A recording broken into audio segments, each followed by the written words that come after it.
আসসালামু আলাইকুম এভরিওয়ান, কেমন আছেন সবাই? আশা করছি সবাই ভালো আছেন। আজকের ভিডিওটা কিন্তু হতে যাচ্ছে সুপার ইন্টারেস্টিং। আজকে আমরা একটা হাই এন্ড পিসি বিল্ড করব ফর গেমিং এবং ওয়ার্ক স্টেশন পারপাসের জন্য। যারা একটা পিসি বিল্ড করতে যাচ্ছেন, মূলত এই বিলটা হবে তাদের জন্য। আপনারা কিন্তু দেখতেই পাচ্ছেন আমার হাতে কিন্তু এই মুহূর্তে আছে ইন্টেলের latest processor, intel core ultra 9 285K। এই প্রসেসরের সাথে কিন্তু পেয়ার আপ করে আমরা মাদারবোর্ড হিসেবে বেছে নিয়েছি MSI Pro Z890A Wi-Fi এই মাদারবোর্ডটা। এরই সাথে থাকছে কিন্তু MSI এর GPU RTX 4070 super gaming x slim এই জিপিউটা। সো এই কম্পোনেন্টস গুলো কম্পাইল করে আমরা কেমন পারফরমেন্স পাচ্ছি সেটা কিন্তু আপনাদেরকে আজকে দেখাবো। So let's role the intro.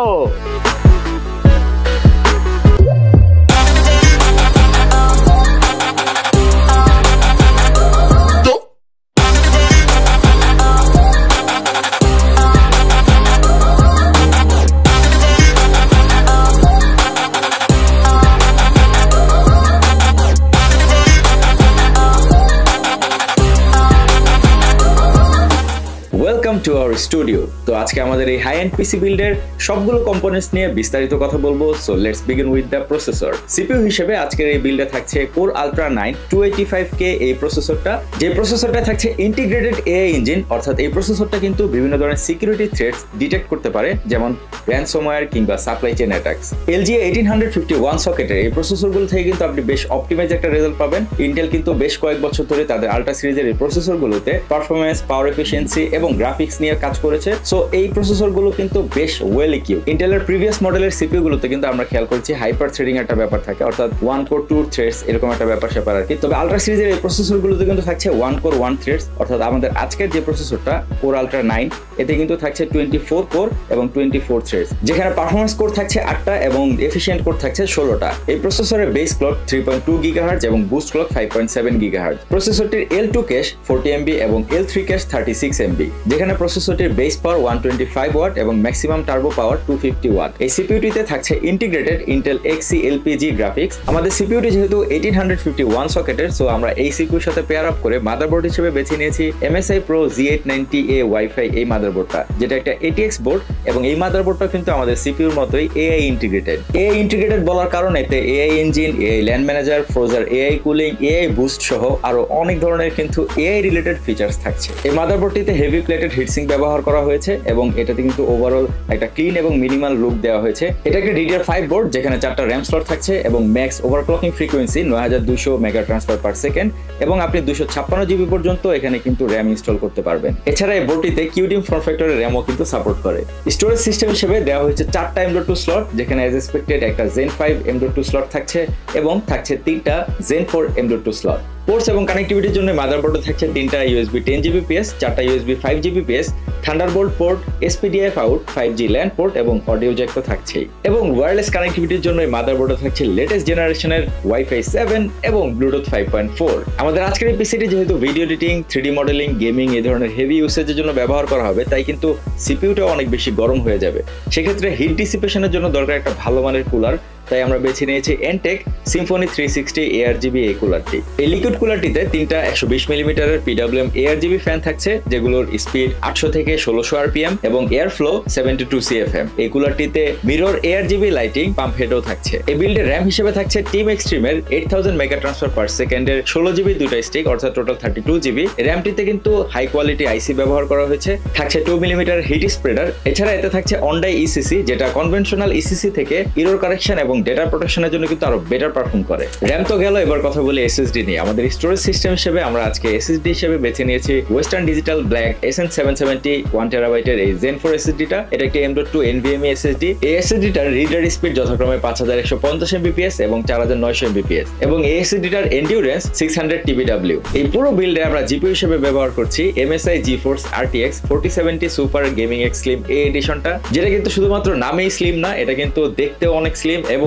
এর ওজনও কিন্তু খুবই কম, মাত্র 972 গ্রামের আশেপাশে। এই জিপিইউটা ফিচার করছে NVIDIA Ada Lovelace আর্কিটেকচার। এতে CUDA কোর থাকছে 7168 ইউনিটস এবং বুস্ট ক্লক 2640 মেগাহার্টজ। মেমোরি হিসেবে থাকছে 12 GB GDDR6X, memory speed 21 Gbps এবং মেমোরি বাস 192 বিট। জিপিইউটার dimension 307x125x46 millimeter. Cooling system হিসেবে থাকছে ট্রাইফ্রোজার 3, যেখানে 3টা হাই পারফরম্যান্স Torx 5.0 ফ্যান থাকছে। এই জিপিইউটার পাওয়ার কনজাম্পশন 245 ওয়াট এবং রিকমেন্ডেড PSU 650 ওয়াট এবং এই জিপিইউতে এইচডিসিপি এবং এসএলআই সাপোর্টও থাকছে। আমাদের আজকের এই বিলটিকে পাওয়ার অফ করতে পাওয়ার সাপ্লাই হিসেবে আমরা বেছে নিয়েছি Antec Atom B750 এই পাওয়ার সাপ্লাইটা। এটা একটা 750 ওয়াটের 80+ ব্রোঞ্জ সার্টিফাইড পাওয়ার সাপ্লাই, যেটাতে থাকছে 120 মিলিমিটার সাইলেন্ট ফ্যান এবং ভোল্টেজ 200 থেকে 230 ভোল্ট এবং ফ্রিকোয়েন্সি রেঞ্জ 50 হার্টজ। এই পাওয়ার সাপ্লাইটি স্টারটেক থেকে পারচেজ করলে কিন্তু আপনি পেয়ে যাবেন 5 বছরের ওয়ারেন্টি। আজকের এই বিল্ডের সবগুলো কম্পোনেন্টস একসাথে রাখার জন্য আমরা কেসিং হিসেবে বেছে নিয়েছি Antec C8 কনস্টেলেশন সিরিজের হোয়াইট কালারের এই জোস লুকিং এর কেসিংটা। এটা একটা ফুল টাওয়ার কেসিং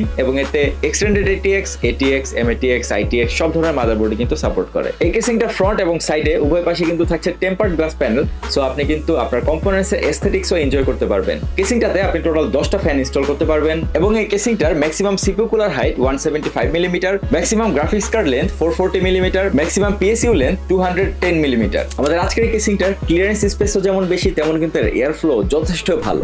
স্পেক্স নিয়ে তো অনেক কথাই বললাম, এখন আমরা এই বিল্ডের পারফরম্যান্স চেক করার জন্য বেশ কয়েকটা গেম টেস্ট করেছি।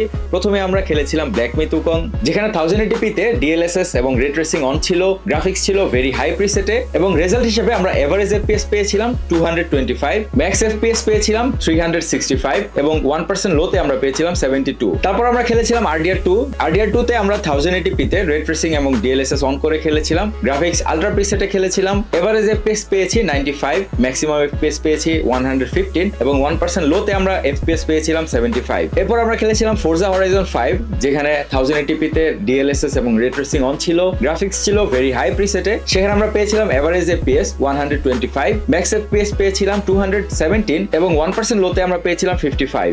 সবশেষ আমরা GTA 5 খেলেছিলাম, 1080p তে DLSS অন ছিল, গ্রাফিক্স ভেরি হাই প্রিসেট, সেখানে আমরা এভারেজ FPS পেয়েছিলাম 180, ম্যাক্স FPS পেয়েছিলাম 230 এবং 1% লোতে আমরা পেয়েছিলাম 140 FPS। এই তো গেল গেম টেস্টের রেজাল্ট গুলো। এখন আমরা সরাসরি চলে যাব সিনথেটিক বেঞ্চমার্কে। শুরু করি 3D Mark fire strike benchmark দিয়ে। ফায়ার স্ট্রাইকে স্কোর পেয়েছিলাম 39,092, গ্রাফিক্স স্কোর পেয়েছিলাম 47,814, ফিজিক্স স্কোর পেয়েছিলাম আমরা 47,112, কম্বাইন্ড স্কোর পেয়েছিলাম 14,901। এরপর আমরা করেছি 3D Mark time spy benchmark, যেখানে টাইম স্পাই স্কোর পেয়েছিলাম 20,942, গ্রাফিক্স স্কোর পেয়েছিলাম 21,097 এবং সিপিইউ স্কোর পেয়েছিলাম 20,110। সবশেষে আমরা বেঞ্চমার্ক করেছি 3D Mark স্টিল নোম্যাড, যেখানে আমরা গ্রাফিক্স স্কোর পেয়েছিলাম 4,737। এরপর আমরা করেছি সিনেবেঞ্চ R23 বেঞ্চমার্ক, যেখানে আমরা সিঙ্গেল করে পেয়েছি 2,227 এবং মাল্টি করে পেয়েছি 37,030। Last but not the least, আমরা এই মুহূর্তে দেখে নেব Geekbench 6 এর স্কোর গুলো। ভালকানে সিঙ্গেল করে আমরা পেয়েছি 3,295 এবং মাল্টি করে পেয়েছি 23,597 এবং ওপেন সেল আমরা পেয়েছি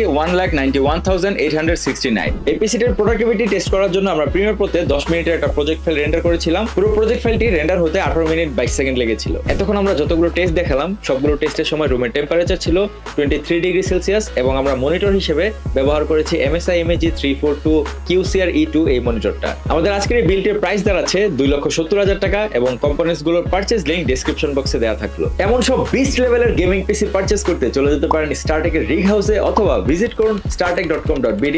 আমি হিমেল বিদায় নিচ্ছি এখানেই, দেখা হবে পরবর্তী ভিডিওতে নতুন কোনো প্রযুক্তি পণ্য সাথে নিয়ে।